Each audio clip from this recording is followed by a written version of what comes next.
Bonjour à tous et bienvenue pour cette nouvelle vidéo d'Hello My Business. Alors aujourd'hui, nous allons voir ensemble comment remplir le document SIE envoyé par la Direction Générale des Finances Publiques, en gros envoyé par votre centre d'impôt. Juste avant de commencer, j'imagine que vous êtes posé la question, mais qu'est-ce que c'était comme document la SIE? Pourquoi je dois remplir ce document en tant que micro-entrepreneur? Eh bien, c'est tout simple. Tous les entrepreneurs en France ont une taxe, la taxe CFE.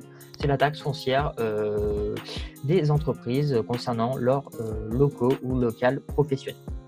Alors attention, je sais que vous allez me dire, mais moi, je n'ai pas de local professionnel. Comment ça fonctionne? Justement, on va voir ça ensemble, comment remplir ce document.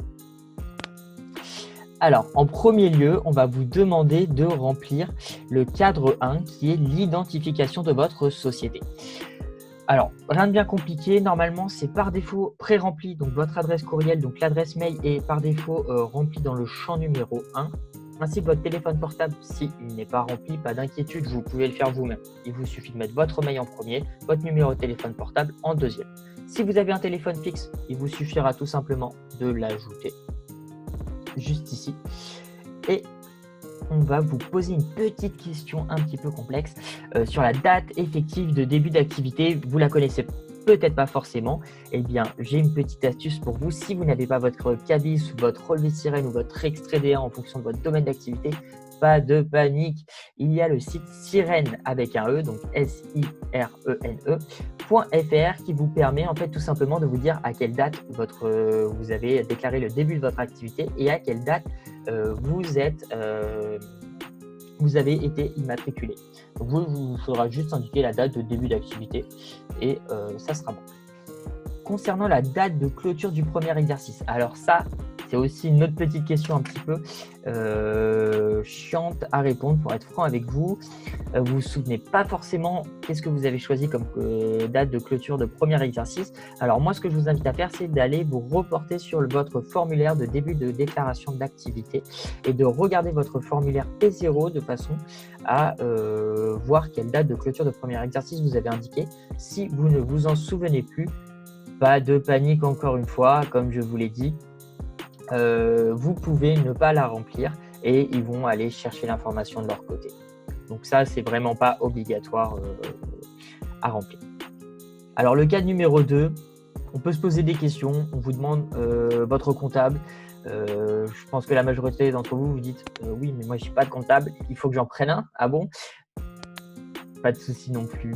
Il vous suffit en fait, vu que vous êtes votre propre patron, vous êtes le dirigeant de la société, si c'est vous qui remplissez ce document-là, il vous suffit tout simplement de mettre le nom et l'adresse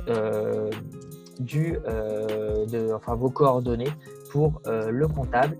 En revanche, pour la case nom de l'organisme et gestion agréée, ça, vous pouvez tout simplement la rayer, la barrer pour indiquer que vous n'avez pas vous sous-traitez pas en fait votre comptabilité. Il n'y a pas un cabinet comptable qui va gérer votre comptabilité. Comme ça, ils vont comprendre que c'est juste le dirigeant qui s'occupe également de la comptabilité au sein de votre établissement. Alors là, on va attaquer le cadre 3. Là, ça va se corser un petit peu forcément, sinon c'était trop facile. Vous allez me dire.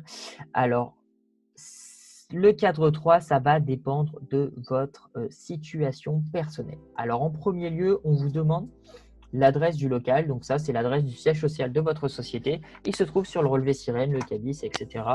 Vous pouvez le trouver assez facilement. C'est ce que vous avez déclaré. La situation des locaux, c'est tout simplement le complément d'adresse. Le bâtiment, l'étage, etc. C'est juste de façon à s'assurer que vous allez bien recevoir le courrier. Donc, si votre adresse avec votre nom, prénom suffit pour recevoir le courrier, il n'y a pas besoin d'indiquer un complément d'adresse. C'est idem pour le numéro de lot de la copropriété, ça, il n'y a pas besoin. Le précédent occupant, c'est facultatif. Si vous ne le connaissez pas, vous laissez tomber. C'est plus concernant les rachats de bureaux. Si vous avez un local professionnel et que vous avez racheté un bureau, effectivement, là, il faudra l'indiquer. La superficie des locaux, alors attention, ça c'est le piège à faire gaffe pour tous ceux qui travaillent de chez eux. Il ne faut surtout pas indiquer 1 mètre carré si vous travaillez sur votre bureau ou la superficie totale de votre appartement. Pourquoi? Parce que la CFE est calculée sur vos mètres carrés et c'est un ratio entre votre mètre carré et votre chiffre d'affaires. Donc, pour payer la CFE, donc le forfait minimum, si vous n'avez pas de local ou de locaux professionnels, il suffit tout simplement d'indiquer coin de table. C'est un petit tip, c'est une astuce que je vous donne qui m'a été donnée par le service des impôts. C'est comme ça qu'ils appellent pour dire que vous travaillez de chez vous sur votre bureau. Vous pouvez mettre coin de table ou coin de bureau. Pour tous ceux qui possèdent un local professionnel, alors là, je vais vous inviter à remplir ce champ-là en détaillant la superficie que vous attribuez à l'exercice de votre activité professionnelle, à l'industriel, au commercial et à l'habitation. Si vous avez uniquement un local, par exemple un atelier professionnel, dans ces cas-là, vous déclarez 100% de vos mètres carrés en professionnel en tant qu'activité professionnelle. Là, on va juste vous demander si votre local, c'est un magasin, un entrepôt, un bureau ou si c'est autre. Là, dans le cas d'un atelier, par exemple, pour un artisan, il va remplir autre à préciser, atelier de bricolage, par exemple, etc. En revanche, si c'est des bureaux, bah là, vous indiquez tout simplement le nombre de mètres carrés de superficie de bureau, d'entrepôt, de magasin, etc. Vous pouvez remplir les trois si vous avez un magasin, un entrepôt, un bureau. Sinon, vous remplissez uniquement une ligne, ça suffit. Alors, on vous demande si vous êtes propriétaire, locataire, sous-locataire. Alors ça, bien évidemment, il n'y a que vous qui pouvez y répondre. Je ne peux pas vous aider. C'est vous qui savez si vous avez acheté ou non, si vous êtes locataire ou non. Donc ça, je vous laisse remplir la case adéquate à votre situation. Alors attention, je vais vous faire un gros zoom pour tous ceux, ça concerne beaucoup de micro-entrepreneurs, pour tous ceux qui exercent une activité de chez eux, qui n'ont pas de bureau, ceux qui exercent également en clientèle. On vous redemande de cocher dans l'affirmative, veuillez cocher la case et préciser le nombre de mètres carrés si vous exercez à votre propre domicile. Et là, c'est encore une fois un piège, on vous invite à renseigner des mètres carrés. Alors moi, je vous dis tout de suite, vous le bannissez, vous ne mettez pas de mètres carrés. Vous cochez bien évidemment la case et vous allez encore une fois répéter ce fameux mot-clé magique, le coin de table. Hop, on met coin de table ou coin de bureau. Les deux sont utilisés dans leur jargon, si je puis dire. Hop, donc voilà. Coin de bureau, vous payez la CFE au minimum. Sachez que la CFE, vous êtes exonéré la première année, vous la payez à partir de la deuxième année si votre chiffre d'affaires dépasse les 5 000 €. Puis vous la payez tous les ans, mais pas la première année.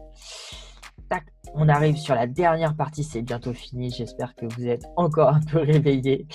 Alors, on vous demande si vous partagez vos locaux. Donc ça, c'est pour tous ceux qui font du coworking, qui partagent des bureaux ou qui ont des colocataires, etc. à leur domicile. Il faudra tout simplement préciser le nom de ces locataires ou la dénomination sociale si vous partagez avec d'autres entreprises. Alors, cette question, malheureusement, je ne pourrais pas vous aider. C'est uniquement vous qui pouvez y répondre. Si vous êtes loueur, donc c'est uniquement dédié cette question aux loueurs. Sinon, vous pouvez passer à l'étape d'après, qui est le cadre 4 d'hiver. Donc, on va vous demander des informations sur est-ce que votre société a opté sur l'impôt des sociétés. Donc ça, je vous invite à vous référer sur votre déclaration de début d'activité. Cette question vous a été posée. Si vous avez répondu oui, il vous faudra cocher cette case-là. Sinon, il ne faudra pas la cocher. Dans le doute, si vous ne savez plus ce que vous avez mis, vous pouvez tout simplement l'indiquer dans le cadre 5, que vous ne vous rappelez plus de ce que vous avez mis et ils vont aller chercher votre déclaration pour pouvoir y répondre. Donc, pas de panique, si vous n'avez pas l'information, ce n'est pas grave.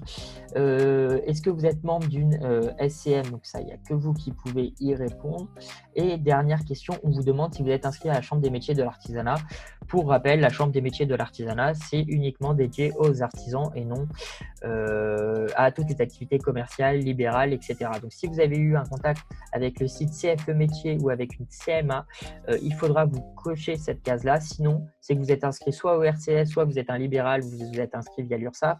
Dans ces cas-là, vous n'êtes pas concerné par cette case-là.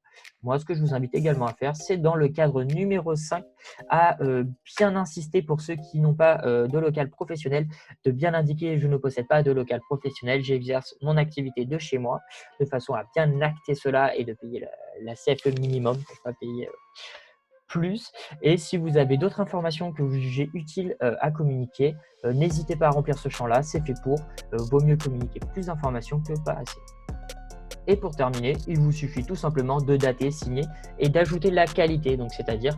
J'imagine que si vous avez regardé cette vidéo, c'est que vous êtes nouvellement auto-entrepreneur et une question vous turlupine, si je puis dire comme ça. Quelles sont les démarches après la réception de votre siret? Donc il y avait effectivement le document SEO que vous avez reçu, mais il y a également d'autres étapes que vous devez effectuer comme la création d'un compte sur SAF, etc. On a un article qui est spécialement dédié à cela. Je vais vous le mettre en commentaire de cette vidéo. Et ce que je vous invite à faire, c'est comme d'habitude, bombardez-nous de questions, on adore ça, on adore recevoir des calls et vous répondre directement. La communauté également se chargera de vous apporter des situations, et si vous souhaitez contribuer à notre groupe Facebook composé de plus de 50 000 indépendants, vous êtes le bienvenu. Je vous mets tous les liens utiles dans la description et je vous souhaite une excellente journée et bon courage pour votre activité. Succès à vous!